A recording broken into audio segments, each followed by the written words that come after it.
Hello, good morning. I'm back. I'm still kind of not 100%, but I'm doing so much better. And now James has got the bad cold and he's in the bed today, not able to work. So he's just taking it easy, staying hydrated. And I fixed him grits for breakfast. And so he went to bed, get a lot of rest and stay hydrated. That's what I did. But the verse for today is Psalms 30 30th chapter, 5th verse. For his anger is but for a moment, but his favor is for a lifetime. Weeping may tarry for the night, but joy comes in the morning. And there was a song, Joy Comes in the Morning, and that's such a beautiful song. So just be patient. We'll get well. We'll be all right. So today, I'm back at it. I'm in James's living room. See how he puts stuff all around? Look at that. See, he's got stuff everywhere. Look at that. Do you see that guitar over there? I don't know if you could see it or not, but that's James. So I am so glad I am better, and I have been telling you that I'm going to tell today the story of Boomer and what happened. He was my favorite little dog, and he lived 14 years. So when I got Boomer, I had been without a dog for 5 years because when my last little poodle uh, was 15 years old and she passed away. She got cancer and we had to have her put down. It was real sad. And I thought I'm not doing any more dogs because it's so sad. I can't take it anymore. And I was about 62 years old when I said no more dogs. And I didn't have any for 5 years.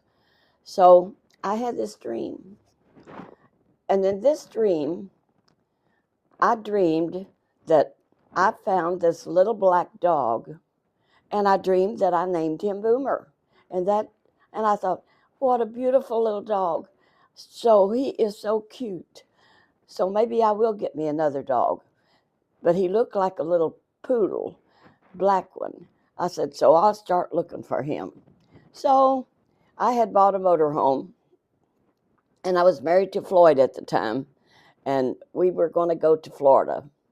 Me and Phyllis and Stanley, my sister and her husband, and me and Floyd, they had a motorhome, and we all went down and we parked at this one place. And when we pulled in and went to the office, the man that was checking us in had a mama dog and four little puppies in a cage there. I said, are those your little puppies, or is that the mama dog? He said, yeah, that's the mama. She's got four little puppies and we're going to sell them. You are? And I looked at one and it was black. I turned to my sister and I said, that's Boomer. That's that little dog I saw in that dream. He's adorable. How much you asking? He said, well, they can't go for another week. And they got to be 8 weeks old.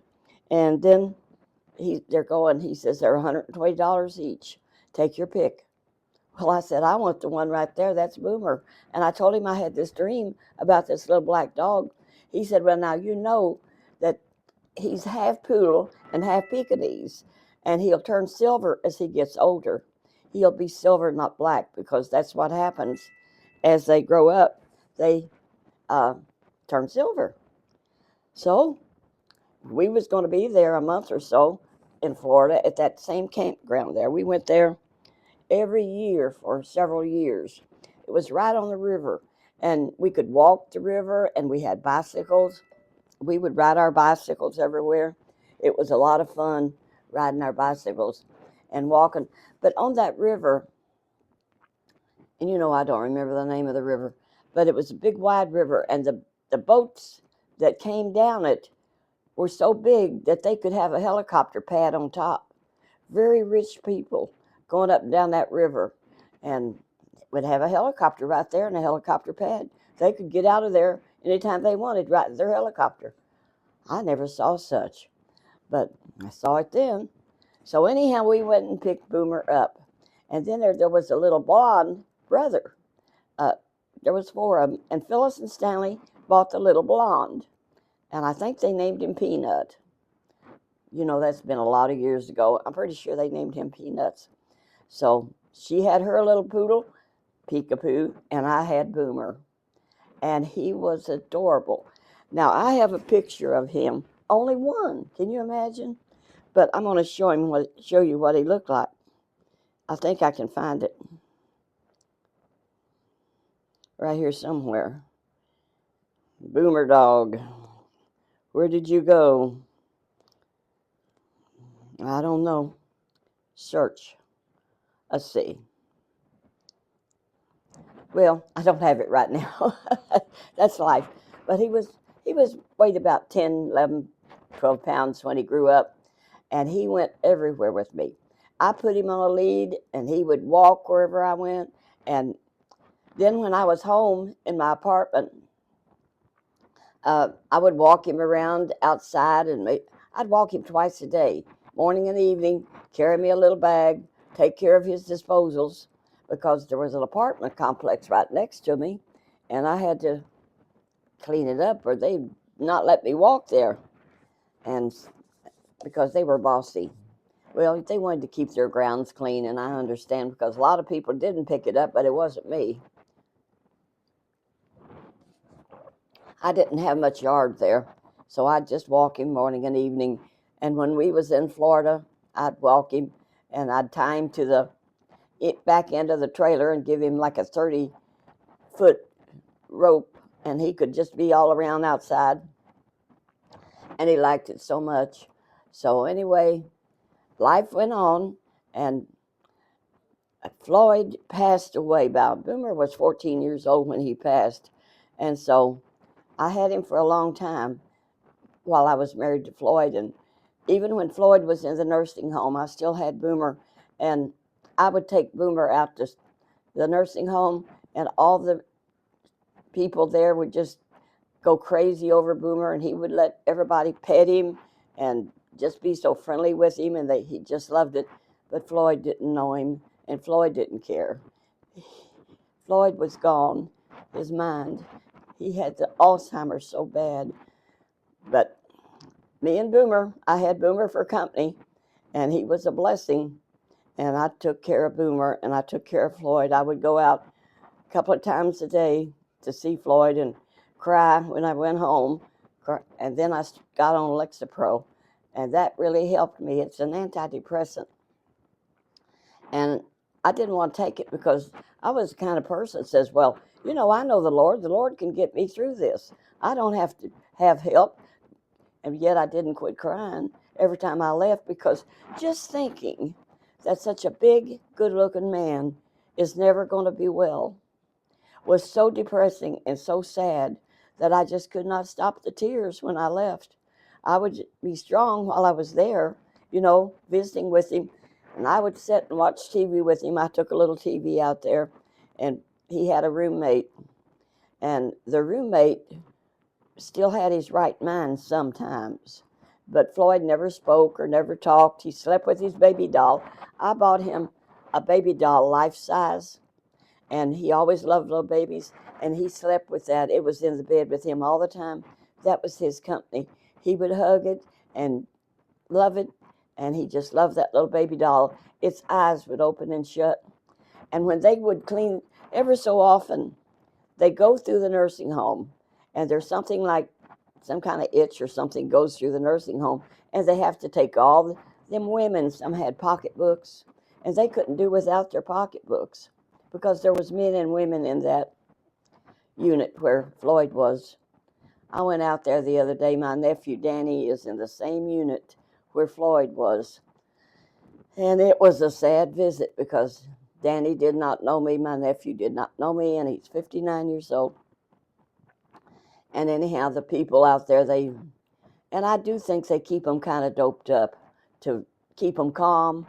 And I know they did Floyd because he smacked a aide one time that she was trying to help him with something. And so you know what they do? They put female hormones, tape it to their back, and then their testosterone, they don't get as aggressive, and it controls them to where they don't get hateful and mean. And Floyd had to wear that on his back all the time because the testosterone would make them aggressive, and so he had to wear that, and it would be on his back, and he can't get it off. He can't reach it, and I don't know what they do to the others to keep them calm, but they keep them calm, and they have to because you could get beat up or hurt. Some of them are really strong. Some of those people are strong, but most of the ones in with Floyd were very calm and very nice, and you could talk to them. And that one woman, she had her pocketbook, and she was always going around and saying, "Has the bus run yet?" And I'd say, "Well, no, I don't think it's come yet, but why don't you just sit down right over there and we'll wait for it?" So she'd sit down and rest herself because they walk, walk, walk. And that's what Danny Burns was doing. My nephew, he was just walking up and down. So finally I visited with him, prayed for him. And I said, "You want to walk me to the door, Danny?" So he did walk. He knew enough to walk me to the door to leave. And then he just turned around and went back down the hallway, and I just went out the door. And the thing of it is, I went out the wrong door. And there's a front and a back to this big nursing home, and it's enormous. And I was going to have to walk several blocks to get to the front because I had to go way around. And some two girls were coming out the same time I did. And she said, "Where's your car?" And I says, "It's in front." "Where is the front?" She says, "Get in the car. I'll take you. It's a long walk." And do you know the Lord took care of me? I said, "Thank you, thank you." So I got in the car, and she drove way around, and it was so hot. And maybe I told this, but I believe I wouldn't have made it to the car. I would have had to went back in the building somewhere and try to figure a better way out of there because it's cool down here now, thank goodness. This morning it was 64 degrees, which feels wonderful. But James is in the bed. When you get these bad colds, it tells you plain that it takes sometimes as long as 10 days to get over it. His nose was running like a creek, just like mine did. I'm fine now. I'm hungry, and he's not as hungry. So this morning, he said, "I'm going to the office." So we loaded up in the other Honda, that Element thing, and he drove over there. And he got in the office, and his secretary was in there, and a little bit she called me. She said, "You know what? James come in here, and he is wobbly. He can't hardly walk. He's all clammy, and he hasn't had any food." And I gave him I gave him a banana. I think his blood sugar was low. She said her husband has diabetes, and when the blood sugar gets low, you get real wobbly. So she said, "You're going to have to come and get him and take him home and put him to bed." Us women know what to do, don't we? So I said, "I'll be right there." So I jumped in my car. I didn't jump too fast, but I got in my car and I went over to his office and got him. He managed to walk out because he had ate half of that banana by then and was doing a little better. And then we came on home, and he's in bed. I fixed him a big bowl of grits. He loves grits. So I fixed him some grits with butter and sugar and Splenda or whatever, and he ate that. And I expect he'll be in bed most of the day. He just don't want to stop. What do you do with somebody like that? I don't know. I told him, "You're going to bed and you're staying to bed, and you keep the water beside your bed, and you take a drink every now and then and stay hydrated." So what am I going to fix for lunch? I don't know. I got to figure something out. We're fixed pretty well for food. My pastor's wife texted me. They watch my YouTube, and so she saw that little thing I said where I was sick and didn't feel like doing anything. So she texts me and says, "Is there anything we can do? We're praying for you and James." I mean, wasn't that the sweetest thing you ever heard? I mean, as many people as they got in that church. I told her we was doing fine. I was getting some better. But I said, "James is not feeling good." And she says, "Well, we're praying for you. And if you need anything, let me know." Well, we didn't need anything, except I said to her, "Why don't y'all do subtitling on your programs?" Brother Brother Carmichael does not put subtitle. He's on YouTube a lot, but he don't subtitle anything. I subtitled mine. So while I had her, I said, "Could you find out how comes they don't put subtitling on?" Because us people that don't hear real good, and when the mics go low, we could at least read it. She said, I will mention it to him. We'll see if it does any good or not. I've been talking to a chat to ask them to do that, but nothing has happened. I don't know why they don't put it on. Maybe I'll find out. I always put subtitling because there is some people I watch on YouTube that if I can't understand it, I just do the subtitles and read it. So anyhow, I'm going to hush for this morning. This is about the best I can do today. My voice is not back to normal yet, but it's getting better because there for a while, and not only that, but I have hearing aids, but my head was stopped up. Y'all know what that means, and I couldn't hear it thunder hardly, even with my hearing aids. So, but I'm doing better now. Praise the Lord and thank you, Jesus. So it's good talking to you, and I'm doing okay, and I'm going to figure out something good for lunch that maybe will tempt him to eat, because see, one thing about me being sick, I was hungry and I could just whip me up something and eat it right off the bat, but he's a little bit more picky. So we'll see what happens. God bless you. Have a good walk that path where Jesus would be pleased with you. We're doing the best we can with the help of the Lord, and I love you. Have a blessed day. Bye-bye.